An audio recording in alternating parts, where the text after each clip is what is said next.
La segunda parte es cuando me dan una gráfica. Me dan una gráfica y yo debo evaluar.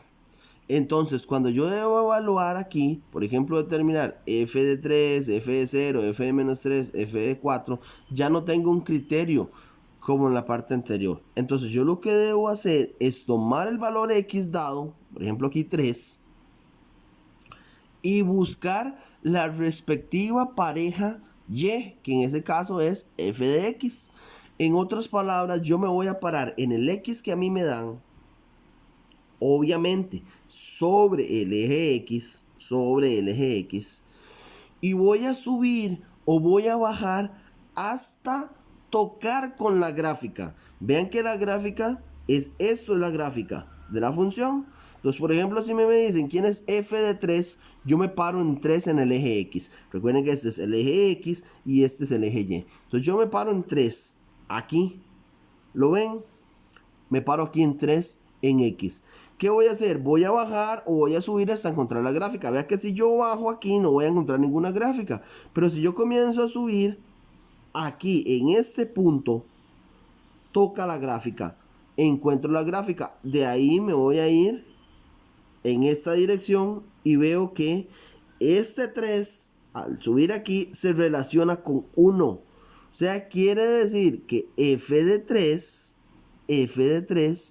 es 1. O sea, el 3 se relaciona con 1. ¿De acuerdo? Si a mí me dicen f de 0, bueno, me paro en x igual 0, que es aquí, en el origen, ¿cierto? Paro aquí y comienzo a buscar cuál sería, ¿verdad? Cuando x es 0, ¿quién es y?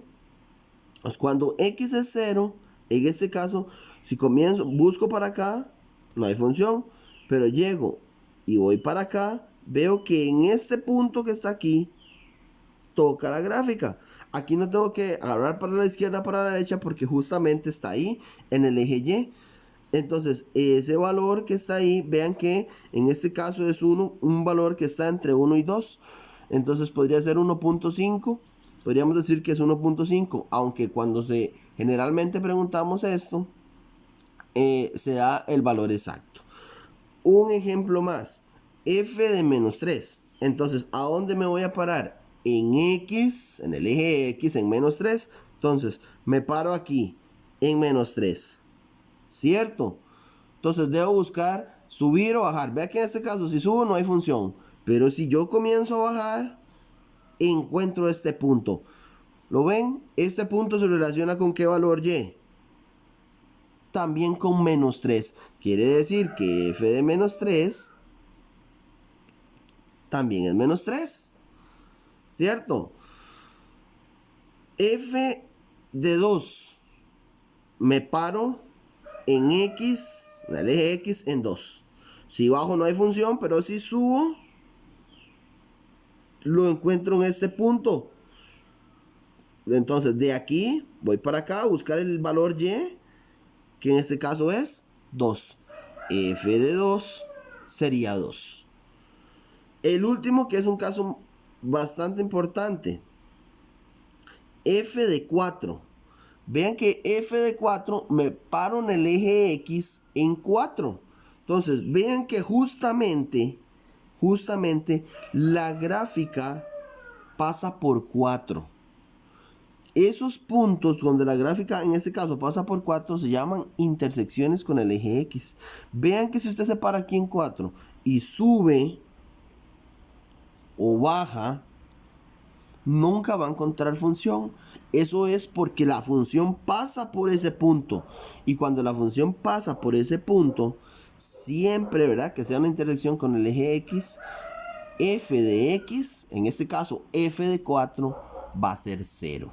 ¿Ok? Siempre va a ser 0. Este tema, por ejemplo aquí, si yo digo, ¿quién va a ser f de menos 1? Ve que aquí está menos 1. Y justamente la gráfica pasa por menos 1. F de menos 1 también va a ser 0. ¿Ok? Entonces hay que tener mucho cuidado con estos en especial, ¿verdad? Cuando usted le piden un valor f de x, f de 4, f menos 1 y la gráfica pasa por ese punto. O sea, interseca el eje x porque siempre va a ser 0. En los otros casos donde no toca el eje x, usted tiene que subir o bajar hasta encontrar la gráfica y ahí dirigirse a la izquierda o a la derecha a ver cuál es el valor y que se relaciona con él.